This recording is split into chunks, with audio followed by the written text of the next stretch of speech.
Je reviens aujourd'hui pour vous présenter mes meilleures lectures de 2021. Je vous ai fait ma vidéo bilan statistique dans la vidéo précédente. Si jamais vous ne l'avez pas vue, n'hésitez pas à aller la voir. Et comme je vous le disais dans cette vidéo, je ne pouvais pas faire un top 5 ou un top 10 de mes lectures cette année. Ce que je vais faire, c'est que je vais découper un petit peu cette vidéo en plusieurs parties. Je vais commencer par vous parler des contemporains historiques que j'ai adorés, après tout ce qui est thriller, cozy mystery, après tout ce qui est science-fiction et après tout ce qui est fantasy, fantastique, parce que je ne peux pas comparer un livre de fantasy avec un livre, un thriller ou autre, c'est pas possible. Et comme j'ai lu quand même pas mal de livres, et également deux petits graphiques aussi que je voulais vous présenter qui ont marqué mon année. Je vais d'ailleurs commencer par eux, comme ça ce sera fait. Mais je peux pas vraiment me tenir à 5 romans qui ont marqué mon année. J'ai lu 200 livres au total. C'est très difficile de juste choisir 5 ou 10 romans. Donc je me suis dit que ce serait plus intéressant pour vous également de faire une vidéo où je sépare un petit peu les genres, parce que j'ai quand même lu beaucoup de genres différents cette année. Même si vous allez voir, je mets dans le même groupe les contemporains, les historiques, ce qui est techniquement pas vraiment le même genre, mais au vu des nombres que j'ai lus de ces genres-là, je me suis dit que je pouvais les mettre ensemble. Je vais commencer tout de suite avec les deux séries de graphiques qui ont vraiment marqué mon année, et si jamais vous m'avez suivi tout au long de l'année, je pense que vous allez absolument pas être surpris. Le premier, c'est la saga de Jujutsu Kaisen de Jeiji Akutami. Donc j'ai lu le tome 0 et là je suis au tome 10 ou 11, 10 je crois.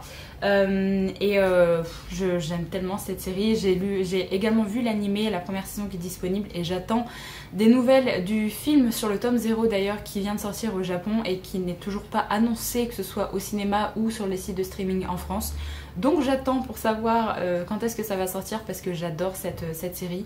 Si vous aimez les shonen, si vous aimez les univers un peu sombres, avec des créatures, avec pas mal de combats, mais avec des personnages vraiment très attachants.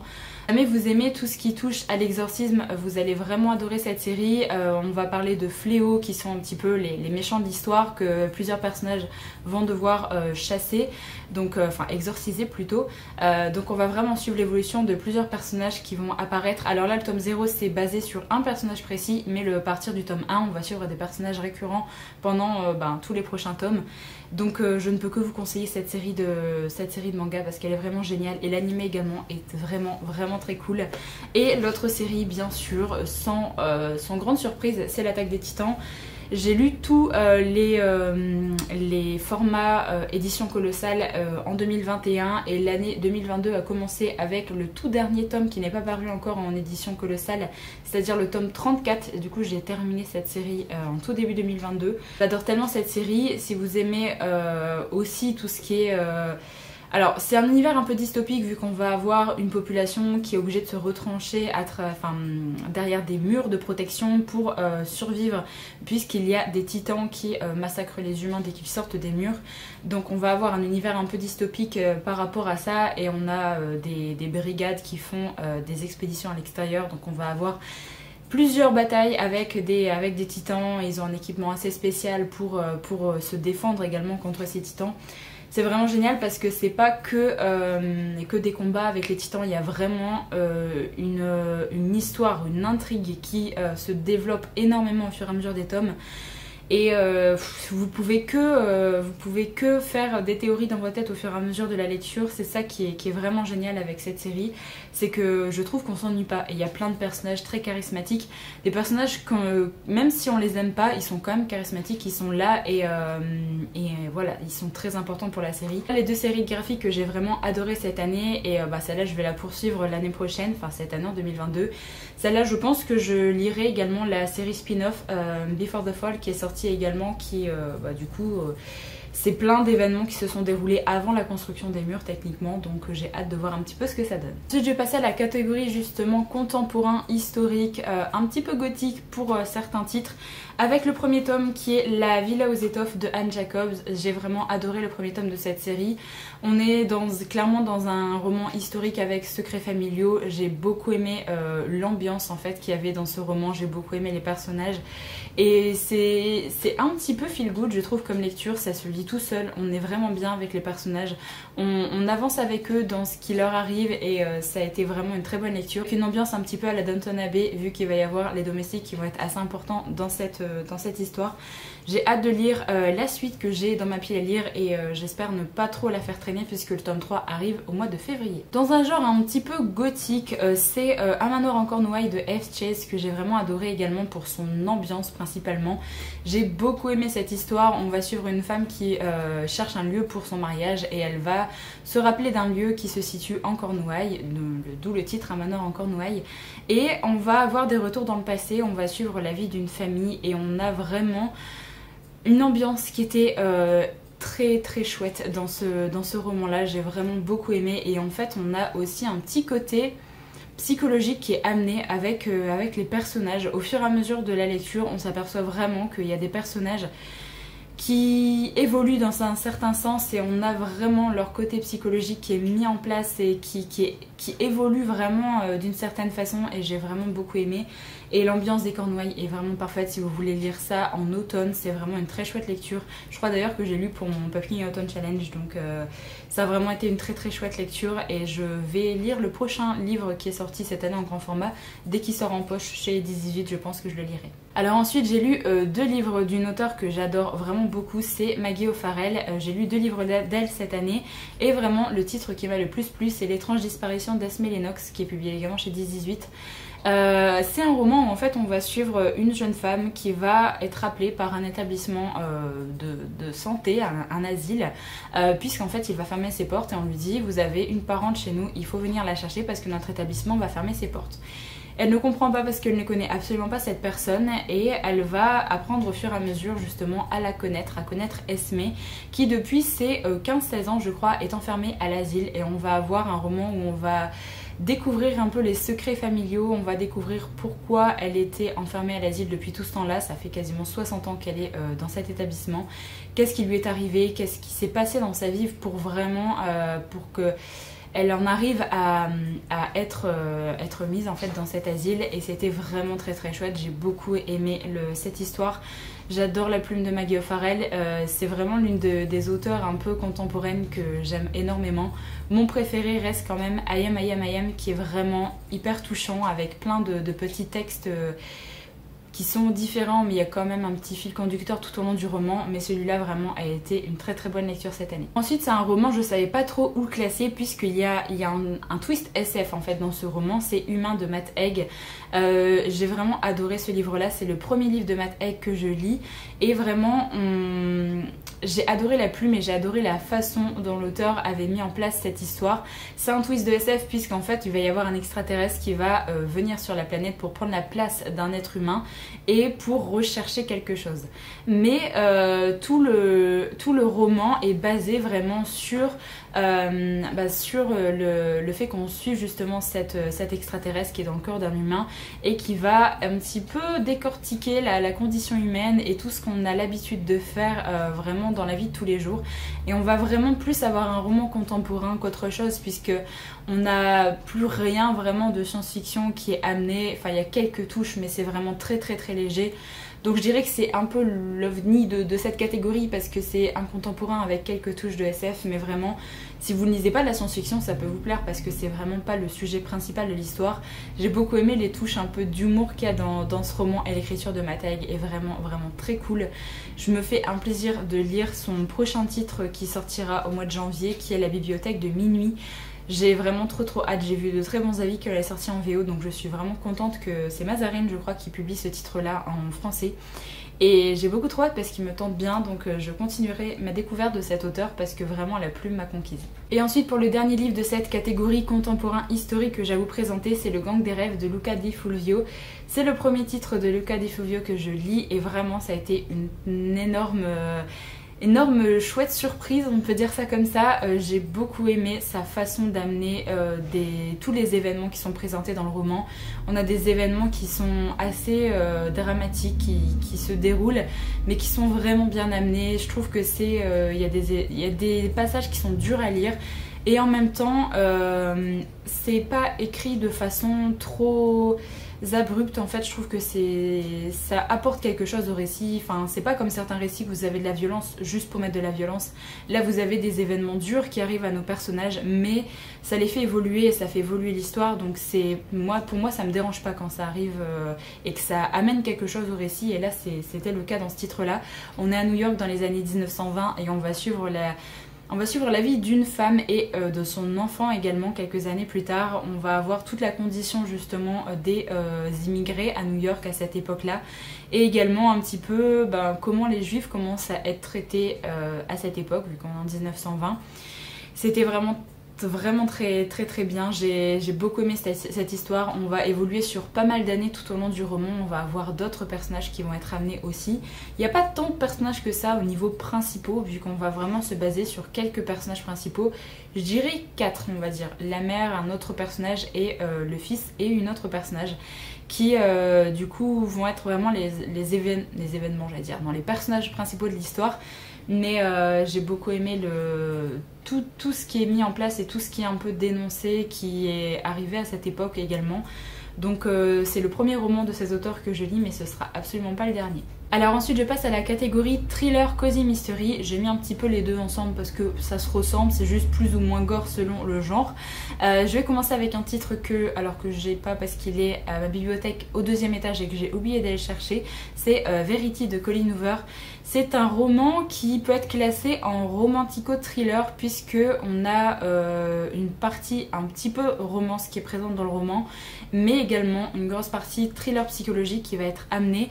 Colleen Hoover, c'est une auteure que j'adore et vraiment ce titre-là, j'avais un petit peu peur parce que c'est un peu le premier titre qu'elle écrit avec un côté thriller comme ça. Et ça a été vraiment une très très bonne réussite pour moi, j'ai vraiment adoré.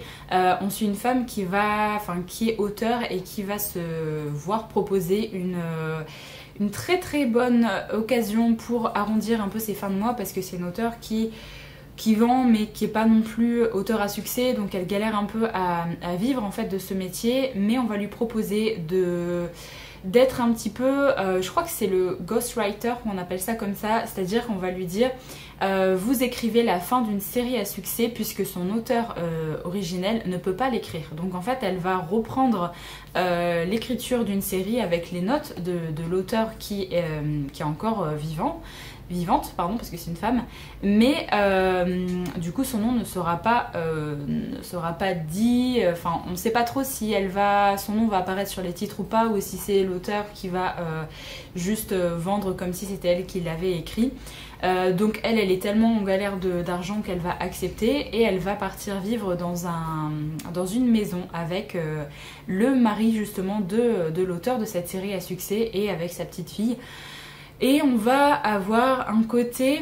J'ai trouvé qu'on avait un petit côté Rebecca de Daphné du Maurier avec cette maison, cette ambiance, avec vraiment le personnage de la femme en fait qu'on voit pas vraiment mais qui est vraiment là, qui fait partie de cette maison, qui amène vraiment une certaine ambiance pesante dans cette maison.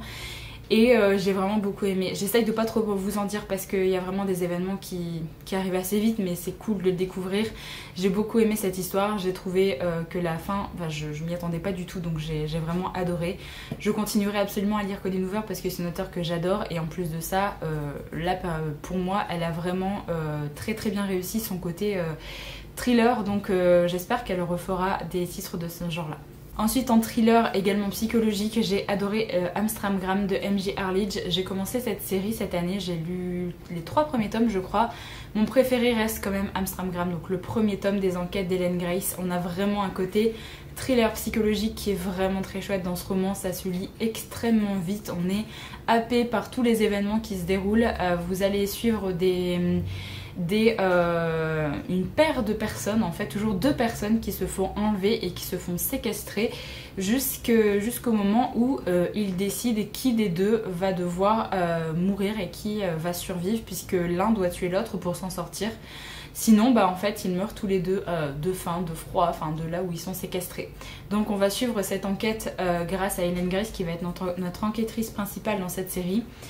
J'ai vraiment adoré, ça se lit très bien, il y a des chapitres qui font 2-3 pages, c'est vraiment très court et en fait on alterne aussi entre les points de vue des personnes qui sont séquestrées, les points de vue de l'enquêtrice. Du coup on a également d'autres personnages du commissariat en fait qui sont amenés, donc on n'a pas que le point de vue de l'enquêtrice. Mais c'était vraiment très bien, j'ai adoré les personnages, j'ai adoré le rythme qui était présent dans le récit. Donc j'ai bien envie de continuer la série justement en 2022. Mais j'ai pas le 4e tome dans ma pile lire je crois. Donc il faudrait qu'à un moment donné cette année je me le trouve en occasion. Parce que je les trouve tous en occasion les thrillers comme ça. Et que je continue ma découverte de cet auteur. Pour le côté Cozy Mystery, je vais vous en citer un seul parce que si je devais retenir qu'un seul Cozy Mystery que j'ai lu cette année, c'est la saga Rendez-vous avec le crime, donc les détectives du Yorkshire de Julia Chapman. C'est le premier tome, j'ai lu les 3 premiers tomes en 2021 et il me tarde déjà de continuer parce que vraiment ça a été une très chouette découverte. J'adore la plume de l'auteur, j'adore l'ambiance qu'elle a amenée dans cette série de Cozy Mystery. J'adore les 2 personnages principaux parce que c'est des personnages qui se connaissaient avant mais qui se sont un peu perdus de vue et qui se retrouvent plus tard. Et on va avoir un côté vraiment petite ville qui est très souvent présenté dans les Cozy Mystery mais qui me plaît beaucoup avec des personnages qu'on n'aime pas forcément au début mais qui deviennent au fur et à mesure très attachants. Et j'aime bien les petites enquêtes, c'est vraiment sans prise de tête, c'est un univers... Enfin, c'est pas un univers, c'est pas vraiment un univers inventé, mais c'est vraiment une histoire où quand vous vous plongez dedans, c'est un peu feel good, c'est un peu doudou. Vous retrouvez les personnages, vous retrouvez l'ambiance comme ça de ce petit village anglais. Et c'est vraiment trop chouette. Donc voilà, je continuerai avec plaisir cette série de Cozy Mystery en 2022. Sachant qu'il y a déjà le tome 7 qui vient de paraître en fin d'année, donc j'ai encore de quoi faire. Enfin, pour le dernier roman que je voulais vous présenter dans la catégorie thriller Cozy Mystery, c'est Vis-à-vis de Peter Swanson. J'ai adoré découvrir cet auteur, ça a été une très chouette découverte, j'ai beaucoup aimé sa plume, c'est un petit côté thriller psychologique également. Vous savez que c'est mes thrillers préférés et là ça n'a pas manqué. On va suivre une femme qui emménage dans une nouvelle maison avec son mari, participer à une sorte de fête des voisins et elle va connaître ses voisins vraiment juste à côté d'eux, qu'ils ont l'air un petit peu comme eux. C'est un couple comme ça qui a pas d'enfants, qui veut rester un petit peu tranquille. Ils vont commencer à sympathiser et organiser un dîner justement chez les voisins. Sauf que pendant ce dîner, la femme va faire un petit house tour et notre personnage principal va voir quelque chose dans le bureau du mari qui va vraiment l'interpeller et elle va vraiment se dire dès qu'elle voit cet objet que c'est l'objet qui a été volé sur une scène de crime il y a plusieurs années de ça et que du coup son voisin est un meurtrier. Donc on part sur ça comme pitch par rapport à l'histoire. Et toute l'histoire va être basée sur est-ce que la femme a raison ou pas, est-ce qu'elle est folle ou pas. Et on a un côté où on va, enfin au fur et à mesure on va suivre le voisin d'à côté également par rapport à tout ce qu'il va penser de cette histoire. Je vous en dis pas trop parce qu'il faut vraiment rentrer dans l'histoire. Je trouve d'ailleurs que la 4e spoil un petit peu, mais j'ai beaucoup aimé en fait cette histoire, ce côté psychologique qui est mis en place entre notre personnage principal et le voisin également.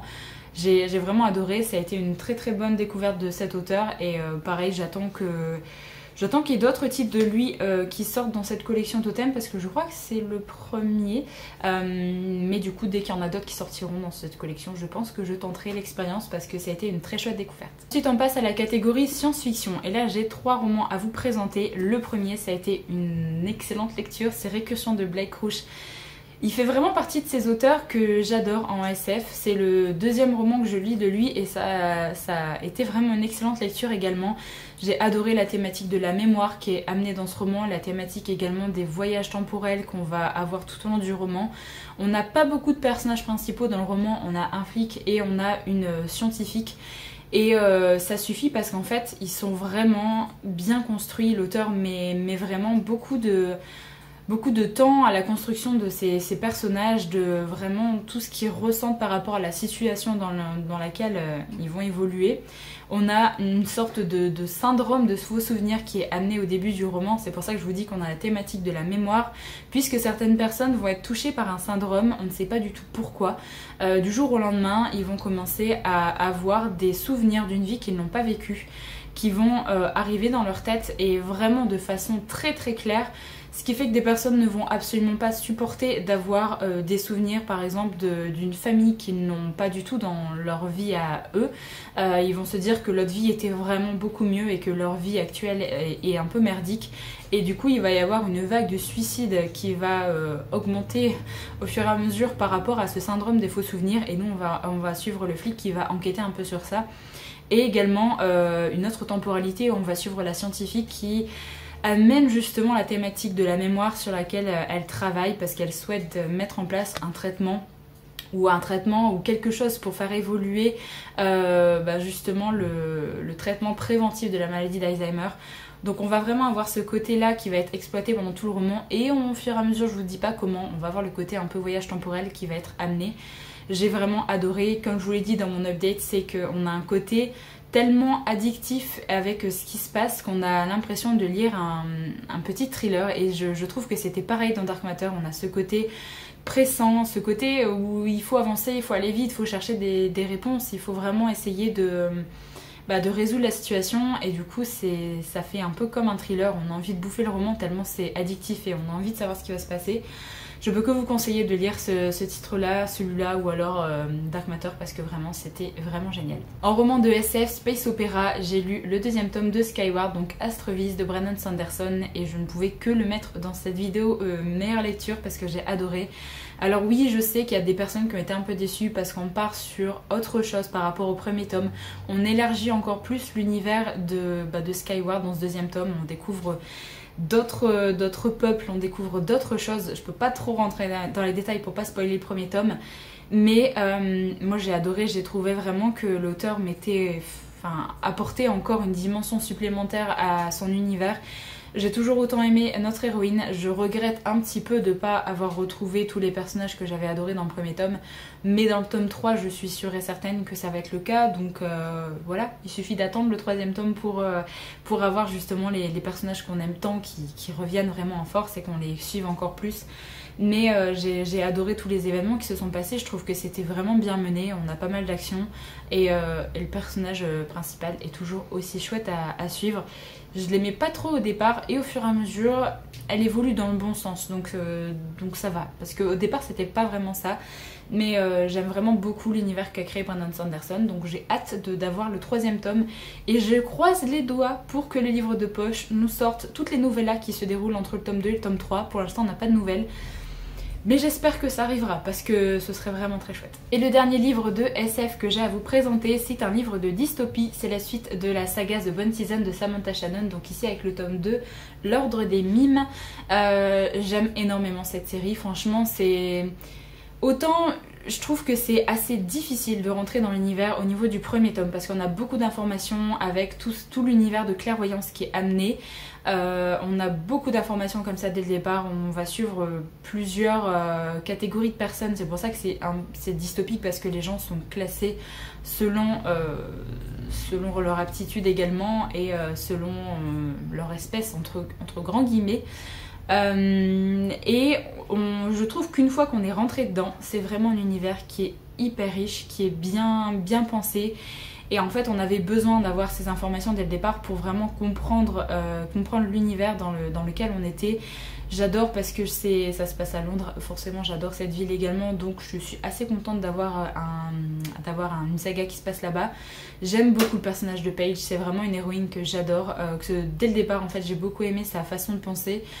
Il y a une petite partie qui m'avait pas forcément plu dans le premier tome, mais on la voit pas trop dans ce deuxième tome. Là on approfondit vraiment le personnage de Paige et on a un côté de Pegre qui est amené dans ce deuxième tome qui est hyper intéressant et j'ai beaucoup aimé franchement.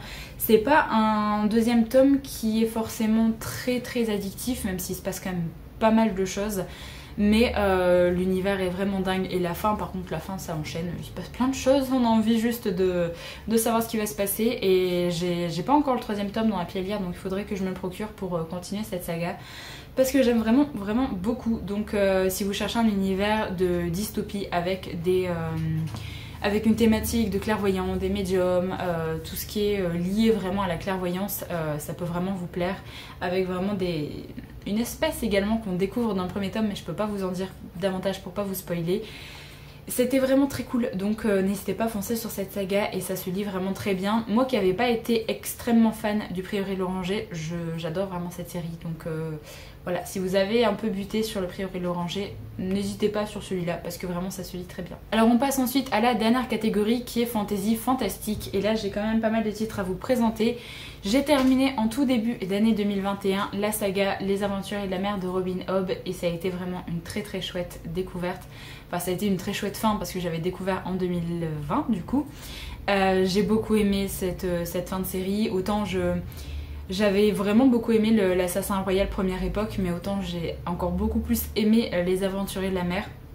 On a toujours le point extrêmement positif de Robin Hobb, c'est ses personnages. Vraiment la construction de tous les personnages, les relations, que ce soit les relations d'amitié, d'amour, de haine aussi. Enfin, il y a vraiment un effort monumental sur les personnages. Je trouve que c'est vraiment le point fort, que ce soit dans l'Assassin Royal ou dans Les Aventuriers de la Mer. Et là en plus dans Les Aventuriers de la Mer, on a le côté justement tous les événements qui se déroulent en bateau, tous les événements qui se déroulent en mer que j'adore. Donc forcément je ne pouvais que apprécier cette saga là avec vraiment un système de magie qui évolue encore avec la présence des vives nefs, avec vraiment tout ce qui est exploité dans cette série que j'ai vraiment beaucoup aimé. Donc je suis très contente d'avoir terminé cette série, de ne pas l'avoir fait traîner, surtout je l'ai terminée en tout début d'année. Et j'ai toujours pas commencé la deuxième époque de l'Assassin Royal, mais ça ne saurait tarder parce que vraiment j'ai très envie de retourner dans l'univers de Robin Hobb. Et je pense essayer d'enchaîner, genre cette année j'aimerais bien me faire la deuxième époque, au moins c'est sûr. Pour revenir dans les univers de Robin Hobb parce que ça me manque un peu. Ensuite je vais vous présenter que un seul livre sur les 4 que j'ai lus, mais je vais pas tout prendre bien sûr. C'est Les Archives de Rochard de Brandon Sanderson, avec ici le tome, la première partie du premier tome, donc La Voix des Rois. J'ai découvert le premier tome complet, le deuxième tome complet cette année, et ça a été trop bien, franchement. J'ai plus apprécié le deuxième tome, mais le premier tome reste quand même génial parce que vous avez la mise en place de l'univers qui est hyper intéressante, tellement bien construite. C'est très fourni même, on n'a jamais trop, mais bon c'est vraiment... il y a tellement d'informations, il y a tellement de choses créées par l'auteur que c'est assez incroyable d'ailleurs qu'il ait réussi à faire tout ça. J'ai vraiment adoré découvrir cette saga et j'ai vraiment hâte de retourner dans l'univers de Brandon Sanderson. Pour l'instant, j'ai assez hâte, mais il faut que je me procure la suite. Mais il faut vraiment que je retourne cette année dans cet univers pour pas mettre trop de temps entre ma lecture des tomes. Mais voilà, ça a été une très très chouette découverte. Je suis contente d'avoir lu premier et deuxième tome en 2021 et j'espère que j'aurai le temps de faire pareil avec le tome 3 et 4 en 2022. Ensuite, un début de série également. J'ai lu le premier et deuxième tome en 2021. Enfin, je suis plus sûre pour le premier, mais si, je crois que c'était en 2021. C'est Les Maîtres Luminaires de Robert Jackson Bennett que j'ai vraiment adoré. Pareil, ici on est dans un univers de fantasy avec une magie qui est tellement différente de ce que j'ai déjà pu lire dans un univers de fantasy. Je trouve vraiment que c'est assez innovant au niveau de l'enluminure, au niveau vraiment du système magique qui est amené. J'ai beaucoup aimé les personnages, on a quand même pas mal de personnages, même si on a quelques-uns qui sont principaux. C'est toujours des personnages très charismatiques qui évoluent énormément entre le premier et le deuxième tome. Et le deuxième tome est d'ailleurs beaucoup plus sombre que le premier tome. J'ai hâte d'avoir la fin de cette série parce que c'était une très très chouette découverte. J'ai vraiment adoré, franchement j'ai tout adoré dans cette série pour l'instant. C'est vraiment une série qui est assez bien expliquée pour que justement les personnes qui n'ont pas trop l'habitude de lire de la fantasy peuvent vraiment s'y mettre. Après il faut quand même s'accrocher parce que c'est quand même des belles briquettes. Le système de magie est complexe mais en même temps il n'est pas difficile à appréhender, donc c'est vraiment très chouette. Je peux que vous conseiller encore et encore cette série et voilà, j'ai hâte d'avoir le tome 3 entre les mains. On va partir un petit peu dans du fantastique avec un premier tome de série. Alors je sais pas combien de tomes il va y avoir dans cette série, je pense que ça n'a pas encore été annoncé. C'est Crescent City de Sarah J. Maas. Alors ça a été assez compliqué avec moi ce premier tome. Je savais pas s'il allait vraiment se retrouver dans ma meilleure lecture de l'année parce que au début j'ai eu du mal avec... je trouve qu'on a beaucoup d'informations dès le départ et j'ai eu beaucoup de mal avec le langage des personnages au début. C'était compliqué. J'ai pas trouvé beaucoup de personnes qui avaient le même avis que moi, mais c'était beaucoup trop grossier par rapport à ce que j'ai l'habitude de côtoyer dans ma vie en fait au niveau langage. Voilà, niveau grossièreté, c'était plutôt pas mal. Je sais que ça a pas l'air d'avoir dérangé beaucoup de personnes parce qu'il n'y a pas beaucoup de personnes qui ont fait cette remarque par rapport au livre, mais ça a été compliqué pour moi au début.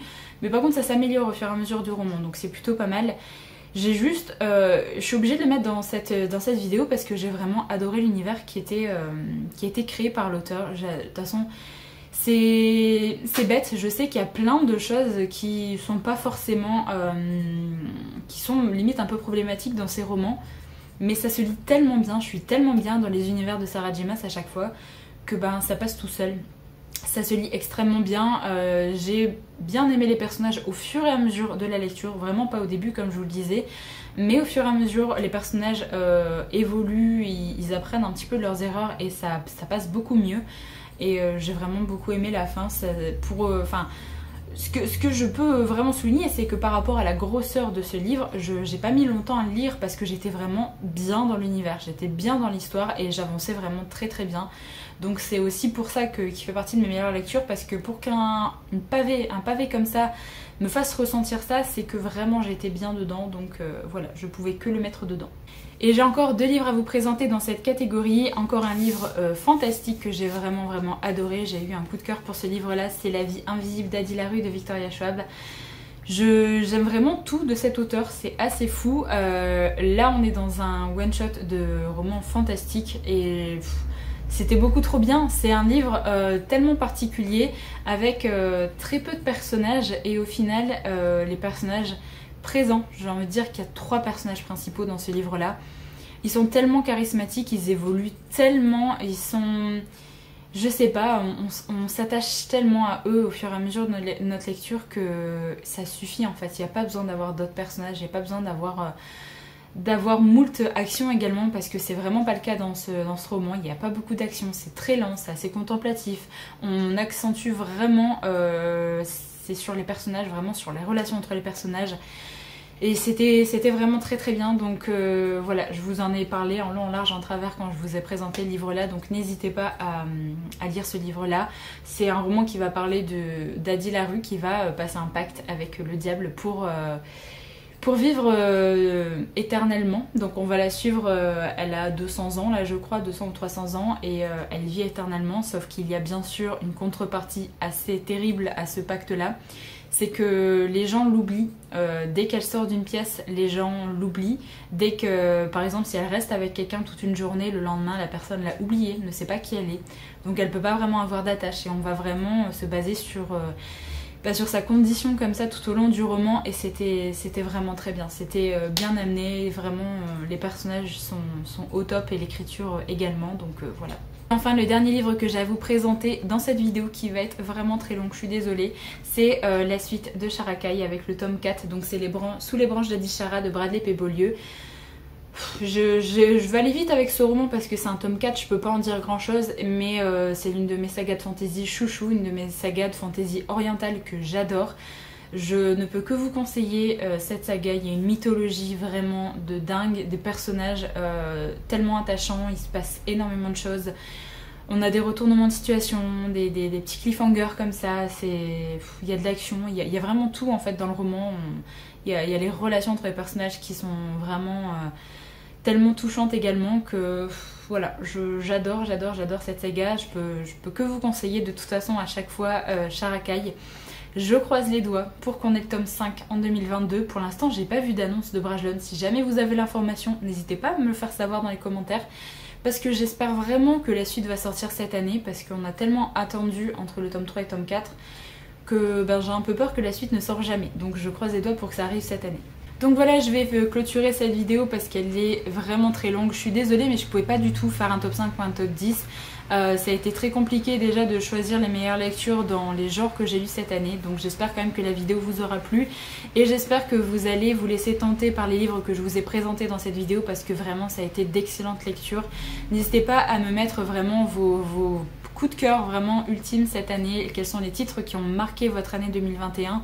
Je suis toujours curieuse de voir un petit peu les titres que les personnes ont adorés. Voilà, j'espère que la vidéo vous a plu et que vous avez pu découvrir certains titres et que vous allez vraiment vous laisser tenter par des titres que je vous ai présentés. Je vous remercie du coup d'avoir regardé la vidéo jusqu'au bout, j'espère qu'elle vous a plu et je vous retrouve très bientôt pour une prochaine vidéo. Donc en attendant, prenez soin de vous.